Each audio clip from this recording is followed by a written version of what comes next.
Morning in the Highland District of Minnesota began with the usual quietness.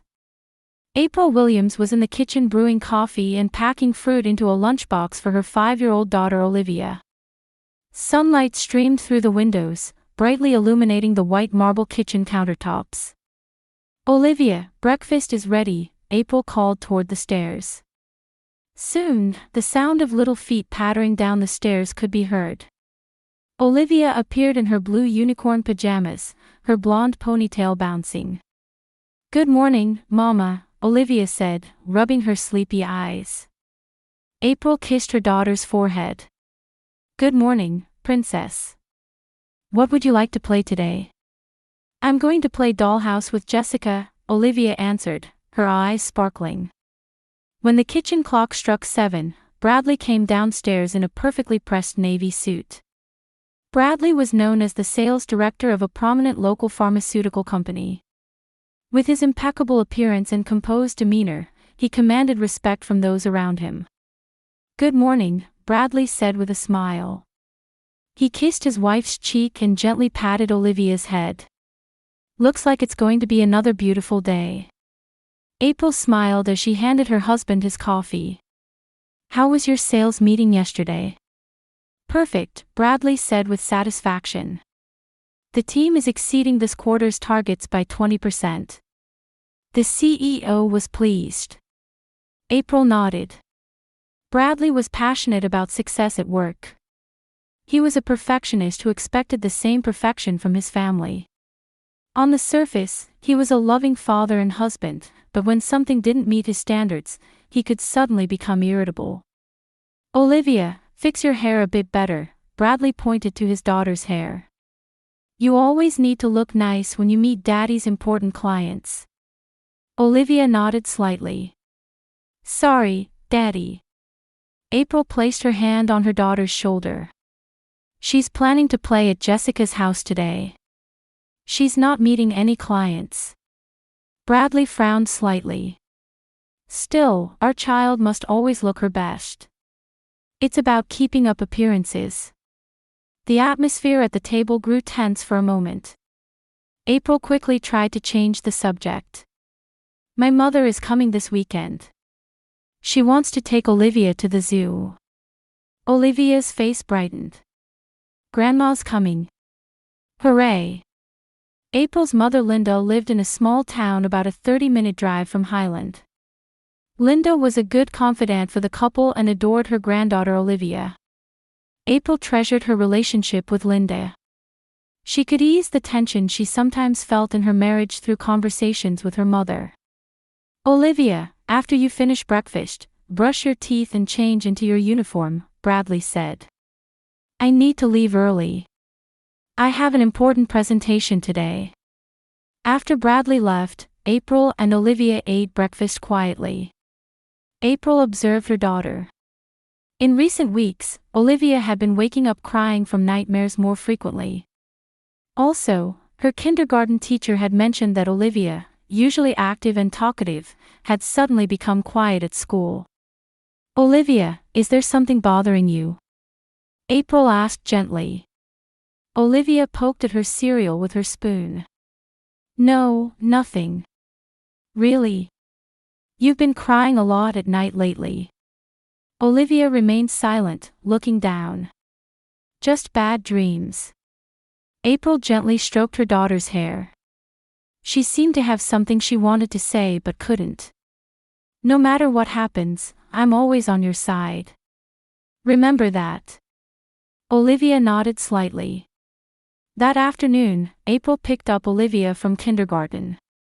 Her daughter was quieter than usual but happily shared a little about playing with Jessica. When they got home, April put on Olivia's favorite cartoon in the living room and began preparing dinner. Suddenly, a scream came from the living room. "Mama! Itchy!" April rushed to the living room. There she saw Olivia, her face swollen and red, with red rashes spreading from her neck to her chest. "Olivia!" April touched her daughter's forehead with trembling hands. There was no fever, but the rash seemed to be spreading rapidly. "Did you eat something?" "Itchy, hard to breathe." Olivia gasped. While trying not to panic, April struggled to stay calm. She first called her husband. Brad, something's wrong with Olivia. She suddenly broke out in a rash and is having trouble breathing. I'm taking her to the emergency pediatric clinic right now. I understand. I'll be right there. I'll be there in 15 minutes. Bradley's voice had an unusual hint of anxiety.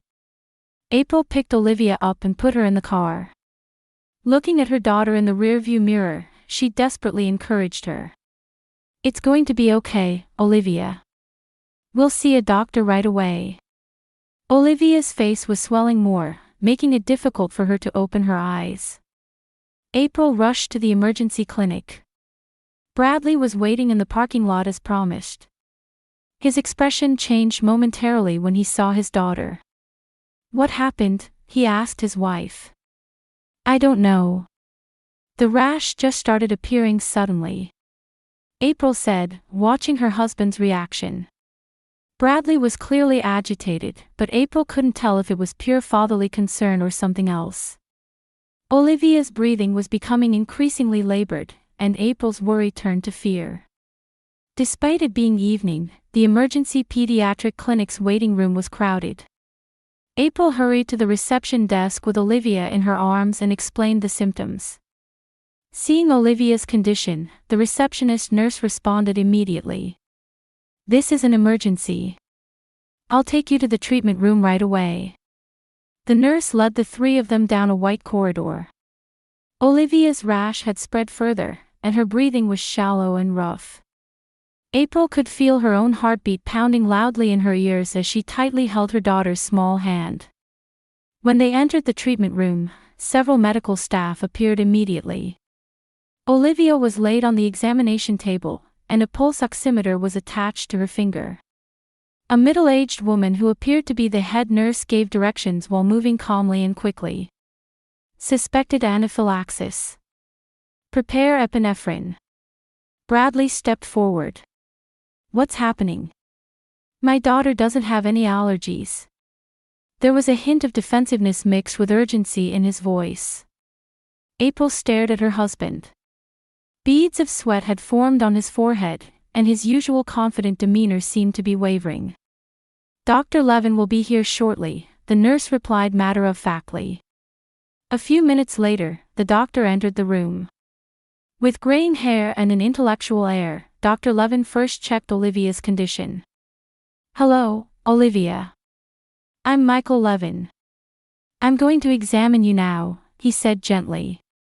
Dr. Levin listened to Olivia's breathing with his stethoscope and carefully examined the rash. While his expression maintained professional calm, his face changed slightly when he looked at Bradley. Then he focused on Olivia again. This is an acute allergic reaction. We'll administer epinephrine immediately, he instructed the nurse. April asked in a trembling voice, could it be an allergy to something? She's never had any allergies before. Allergic reactions can have various causes. Food, medication, environmental substances. Dr. Levin explained, glancing briefly at Bradley. Has she taken any new medications recently? No, April answered. At the same time, Bradley spoke up. She was feeling a bit under the weather, so I gave her some over-the-counter children's medicine, but it's a brand we use often. Dr. Levin stared at Bradley. Suspicion flickered in his eyes. Which medication specifically? Just a regular antipyretic pain reliever. I don't remember the exact name, Bradley said, showing some irritation. A strange tension flowed between the doctor and Bradley. April sensed the atmosphere and felt uneasy. Mr. Williams, Dr. Levin said, addressing Bradley. We need to run several tests, including blood work. Would you mind waiting outside until the procedure is complete? Bradley hesitated for a moment but nodded. April, you can stay, he told his wife and left the room. As soon as Bradley left, Dr. Levin immediately gave instructions to the nurse. Take a blood sample and run an emergency toxicology screening. April was surprised by the doctor's words. Toxicology screening. Why such a test? Dr. Levin turned to April and lowered his voice. Just a precautionary test. Don't worry. His expression was calm, but his eyes revealed some dark concern. Meanwhile, the nurses administered epinephrine to Olivia and prepared an IV. Fortunately, the medication began to take effect quickly. Olivia's breathing gradually became easier, and the swelling in her face slowly subsided. Mama! Olivia called out in a weak voice. April rushed to her daughter's side. I'm here, Olivia. Mama will stay right beside you. Olivia's eyes were half closed, but she squeezed her mother's hand. I was scared. It's okay now, April said, gently stroking her daughter's hair.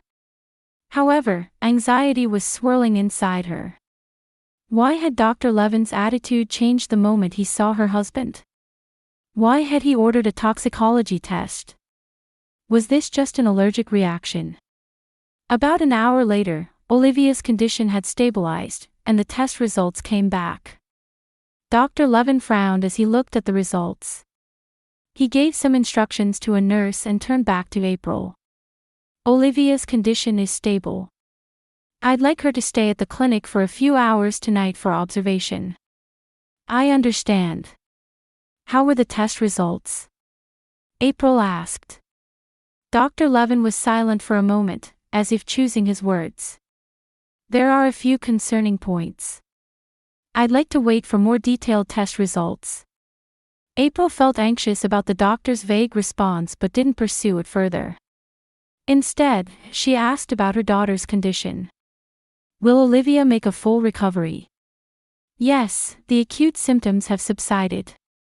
However, identifying the cause is important, Dr. Levin said with a serious expression. Mrs. Williams, I'd like to ask you something. Have you noticed any changes in your daughter's behavior recently? April nodded.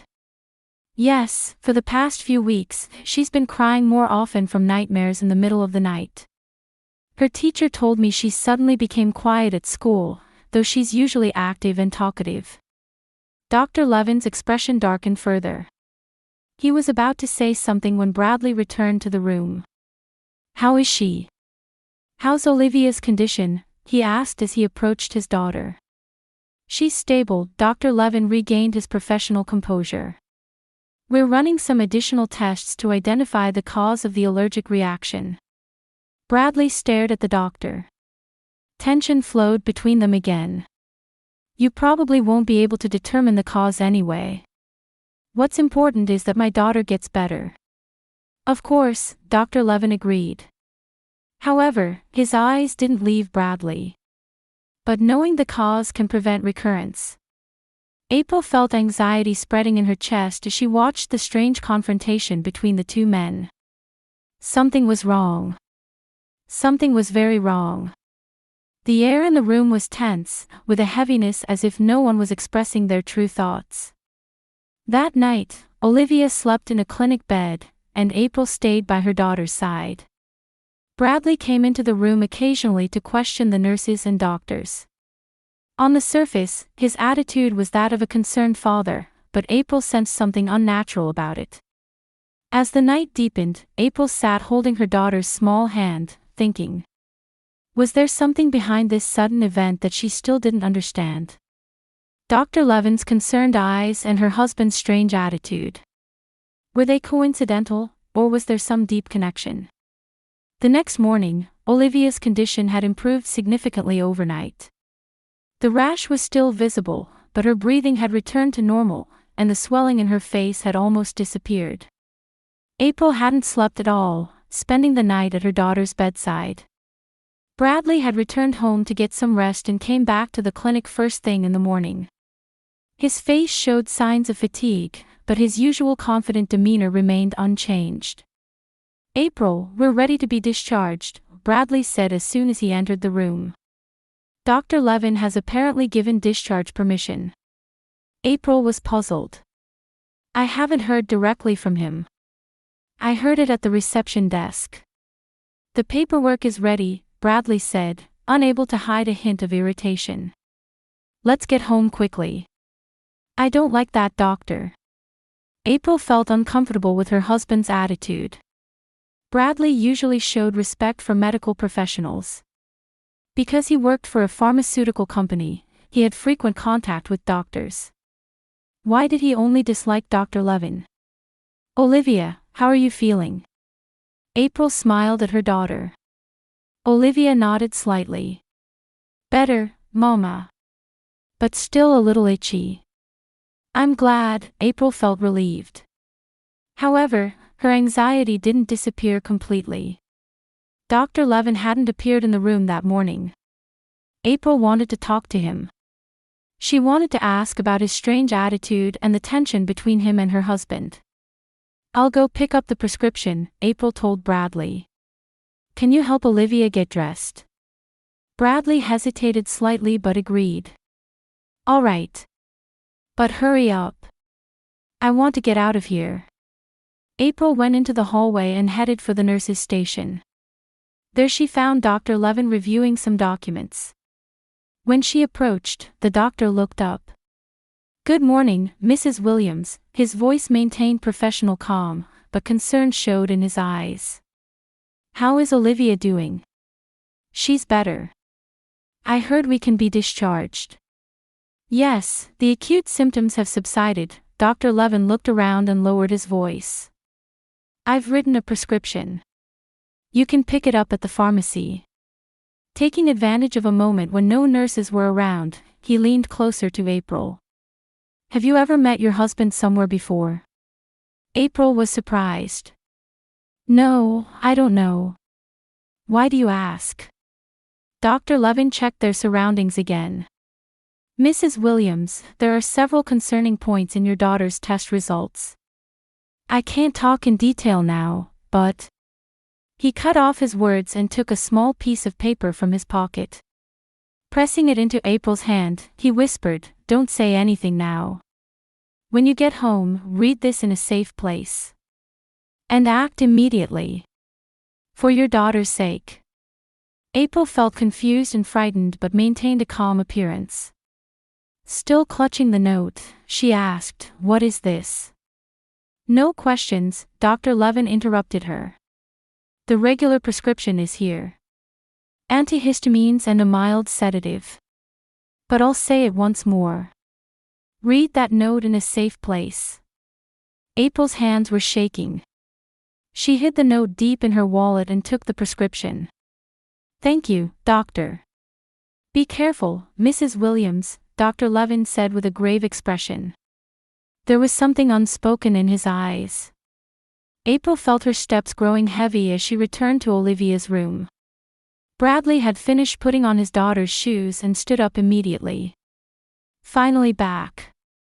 We're ready to go. Let's stop by the pharmacy and head home right away. The three of them left the clinic. They passed Dr. Levin in the hallway, but the doctor merely nodded slightly. April felt his serious gaze following her. After picking up the medication at the pharmacy, the family got into the car. April sat next to Olivia in the back seat and embraced her daughter. Bradley sat in the driver's seat and started the car immediately. That doctor was strange, Bradley suddenly said. What did he do to Olivia? Why was there a need for so many tests? April answered carefully. He was just doing his job. Olivia's condition was serious.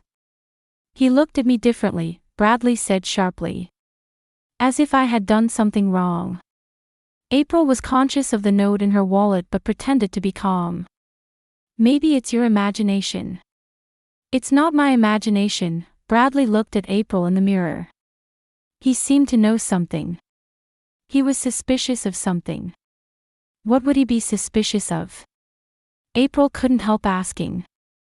Bradley's eyes flashed coldly for a moment. Nothing. It's just a manner of speaking. The air in the car grew tense. Olivia, exhausted, was falling asleep in April's arms. As April gently stroked her daughter's hair, she imagined what might be in the doctor's note. A terrible premonition was gnawing at her heart. When they arrived home, Bradley parked the car. "I'll take Olivia to bed. You prepare the medicine." April nodded. She was waiting for a chance to read the note. "All right.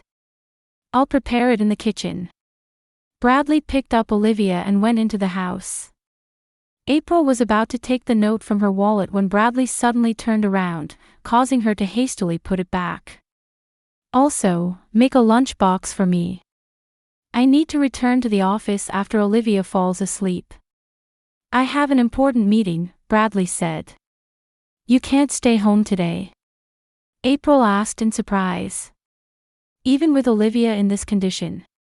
"I can't help it. Today's presentation is important." Bradley's voice left no room for argument. "Besides, she's already getting better, isn't she?" April trembled inwardly at her husband's coldness. Even though their daughter had just recovered from a serious medical emergency, he was just trying to get back to work. This wasn't like him.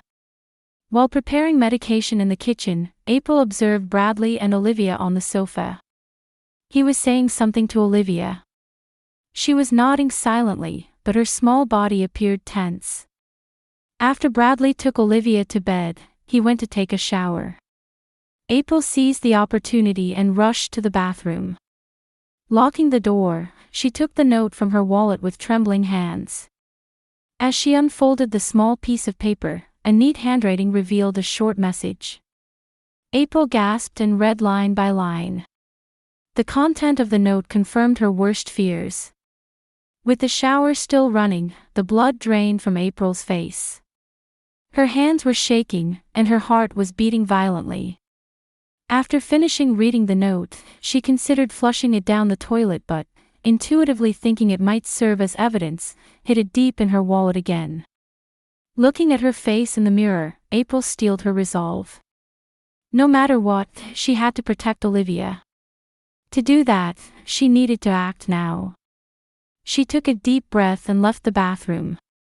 "Brad, your lunch is ready," April called out in as normal a voice as possible. "I've also prepared Olivia's medicine, so I'll give it to her before you leave." Bradley appeared in the kitchen drying his hair with a towel. "Thank you.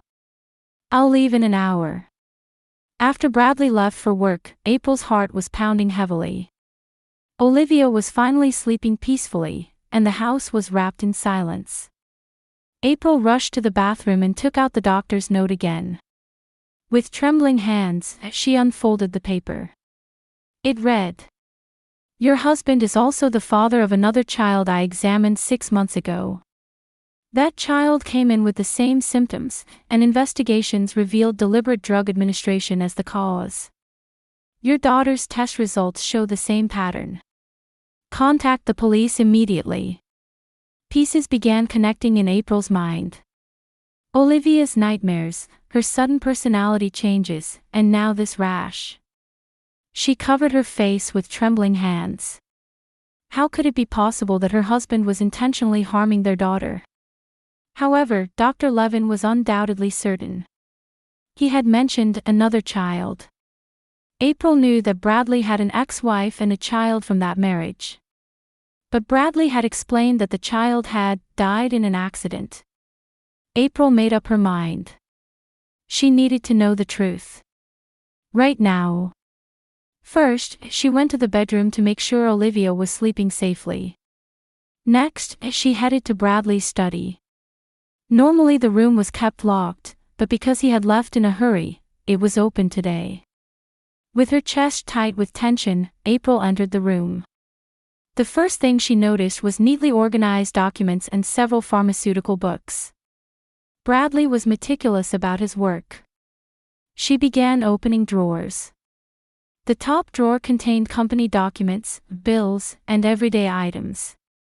When she opened the second drawer, April found a small locked box. The box was locked, but she knew where the spare key was hidden behind the bookshelf in the study. With trembling hands, she opened the box. Inside was a diary with a black leather cover and several bottles of medication. April opened the diary and began reading recent entries. Olivia didn't listen again today. A lesson is needed to maintain the perfect family. Last night, I mixed a small amount of medication into her juice. The effect was as expected. She's beginning to become more obedient. April hasn't noticed anything. It's the same as with Emily. Emily.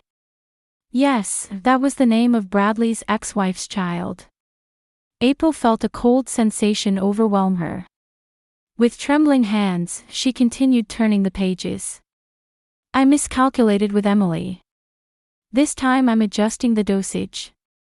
I should be able to raise Olivia to be a perfect child without April suspecting anything. April continued reading despite feeling nauseated. Bradley had recorded in detail how he was preparing the drugs and how he was administering them to his daughter. Using his pharmaceutical knowledge, he was administering drugs in ways that were difficult to detect. And most terrifyingly, it was written that his ex-wife's child, Emily, had received the same treatment. Emily was weak. Her reaction to the medication was too strong. Unfortunate, but a necessary sacrifice. The diary fell from April's hands. She examined the medicine bottles in the box. They had no labels and clearly weren't from a hospital or pharmacy.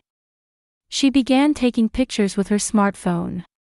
Pages from the diary, the medicine bottles, and other documents in the box as well. April's heart was racing. She quickly returned to Olivia's room to make sure her daughter was sleeping safely. The little girl's face was still a bit red, but her breathing was regular. April kissed her daughter's forehead and whispered, holding back tears, "It's going to be okay, Olivia. Mama will protect you." Next, she returned to her own room and packed a small bag with the bare essentials. The evidence she had photographed, the doctor's note, some cash, and clothing. She called her mother who lived in the neighboring town. "Mom, I'm coming over now. With Olivia. I'll explain later. Don't tell anyone." Linda, sensing the urgency in her daughter's voice, agreed without questioning. "I understand, April. Be careful." April wrapped Olivia in a blanket and put her still sleeping daughter in the car. However, just as she was about to insert the car key, she stopped. She should go to the police. She had evidence. Right now. Strengthening her resolve, April started the car. On the way to the town's police station, she checked the rearview mirror several times. She was afraid Bradley might come home early. She couldn't imagine what would happen if he discovered the truth. Arriving at the police station, April lifted Olivia and hurried into the building. A young female police officer greeted her at the reception. "I need help," April said in a trembling voice. "My husband is giving drugs to my daughter. I have evidence." The female officer responded immediately and guided April and Olivia to an interview room.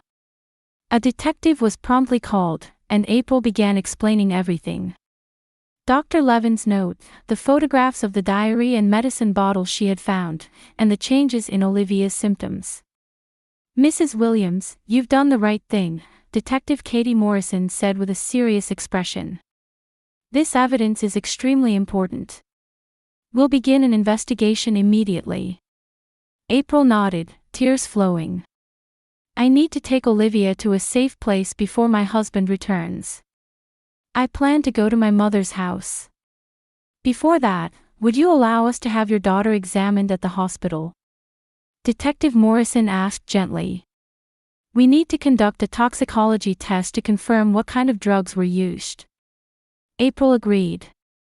"But he won't find us, will he?" "Don't worry. We'll ensure both of your safety," Detective Morrison assured her. "We'll assign an officer. And we'll be questioning your husband soon." April and Olivia were escorted to a city hospital under police protection. Olivia woke up along the way and seemed confused, but April embraced her daughter and gently explained, "We're going on a trip to Grandma's place." During the hospital tests, Detective Morrison contacted April. The police had gone to Bradley's workplace and brought him back for questioning. His study had also been searched, and beyond the evidence April had found, many more drugs and records had been discovered. How did he react? April asked fearfully. He denied it at first, but when confronted with the evidence, his attitude changed, the detective answered. He's claiming that he was just trying to create the perfect family. A cold feeling spread in April's chest. Bradley's words were the same as what was written in his diary. He truly believed his actions were justified. Late that night, when April arrived at Linda's house with Olivia, she was finally able to feel a bit of relief. She explained everything to her mother, and the two embraced and cried. "You were very brave," Linda said, stroking her daughter's hair. "You and Olivia are safe now. We'll get through this together from now on." As April gazed at Olivia's sleeping face, she fully felt everything that had happened today for the first time. Her world had collapsed in a day, but she had managed to protect what was most precious. Her little daughter's life and future. On a spring afternoon 6 weeks after Bradley's arrest, April sat by the window in her mother Linda's house, watching Olivia playing in the backyard. The little girl was gradually regaining her energy, but she still sometimes woke up from nightmares in the middle of the night. Fortunately, April's mother was a retired child psychologist and had the knowledge and experience to support her granddaughter's recovery. "She slept through the night yesterday." Linda sat down next to April with a coffee cup. "It's small progress, but she's definitely getting better." April smiled. "Thank you, Mom.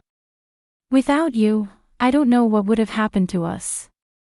Linda took her daughter's hand. "You were brave. Many people don't have such courage." Through the police's thorough investigation, Bradley's past was being revealed one after another. His ex-wife's child Emily had also died with similar symptoms, but it had been processed as an accidental death at the time. With Dr. Levin's testimony and new evidence, that case was being reinvestigated. The drugs Bradley had been using contained special ingredients obtained through his connections at the pharmaceutical company, making them difficult to detect in regular tests. "I got a call from the detective," April said, still looking out the window. "There's a preliminary hearing next week. Will you testify?" April took a deep breath. "Yes. For Olivia's sake, and for Emily's sake, I need to testify." Preparing for the trial was mentally exhausting, but April felt she was growing stronger each day. She had begun participating in a victim support group, meeting other parents who had similar experiences, and drawing courage from their stories. When April saw Bradley at the first preliminary hearing, she was surprised to find that he looked like a completely different person from the husband she had known. He continued to claim until the end that he was just trying to raise a perfect family. During the trial, a psychiatric evaluation was conducted, and he was diagnosed with severe controlling desires and pathological perfectionism. Ultimately, the jury considered all the evidence and found Bradley guilty. He was sentenced to life imprisonment for the harm to Olivia and in connection with Emily's death. A year after the sentencing, April and Olivia had started a new life in a new apartment. April had begun working as a counselor at a local support center, determined to use her experience to help other families. With the help of a child psychotherapist, Olivia was gradually recovering and beginning to make friends at her new school. One evening, after Olivia had finished her homework, April held her daughter and asked, "Are you happy?" Olivia looked up at her mother and showed a genuine smile. "Yes. But sometimes I have scary dreams." "That's normal, Olivia. Time will heal it. And we have each other, don't we?" Olivia nodded. "Mama, will you help other children someday too?" April smiled, surprised by her daughter's insight.